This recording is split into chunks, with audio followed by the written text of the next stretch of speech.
நான் சொல்றேன், இந்த பழைய டெக்கெல்லாம் நீங்க யூஸ் பண்ணிருக்கீங்களான்னு சொல்லுங்க. ரீரைட்டபிள் சிடில டெலிட் பண்ணிட்டு வேற ஒரு டேட்டா காப்பி பண்ணிருக்கீங்களா? இல்ல, பண்ணதில்ல. நான் சிடி யூஸ் பண்ணதெல்லாம் டெக்கரேஷன் பர்பஸ்க்கு தான். உடைச்சத கிளாஸ் மாதிரி பண்றது, அந்த மாதிரி DIY hacks.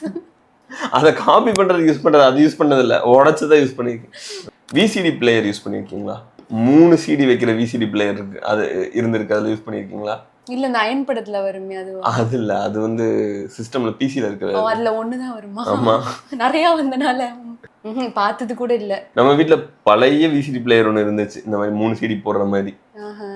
Cassette ரெக்கார்டர்ல audio record பண்ணிருக்கீங்களா? பண்ணியிருக்கோம். நாங்க கசின் எல்லாம் சேர்ந்து நாங்களே பேசுற மாதிரி பேசி பாடி எல்லாம் ரெக்கார்ட் பண்ணி கேட்டிருக்கோம். நானும் சின்ன வயசுல பேசினது ஒரு கேசட் இருந்துச்சு. ஃப்ளாப்பி டிஸ்க் யூஸ் பண்ணிருக்கீங்களா? எவனோ ஒருத்தர் சொன்னான்னு சொல்லிட்டு இந்த சோலார் எக்லிப்ஸ்ல அது வழியா பார்த்தனா தெரியும் அப்படின்னு சொல்லி வேணா பார்த்திருக்கேன். அது பார்க்கலாமா, அது தெரிஞ்சது கண்ணு நொல்லையா போயிருமோங்கிற பயத்துல நான் ஒழுங்கா பார்க்கல. ஆண்டனா டிவில பார்த்திருக்கீங்களா? இல்ல, நானும் பார்த்தது இல்லை. நீங்க இதுல எவ்வளவு விஷயம் யூஸ் பண்ணிருக்கீங்கன்னு கமெண்ட்ல சொல்லுங்க. அப்படியே சப்ஸ்கிரைப்.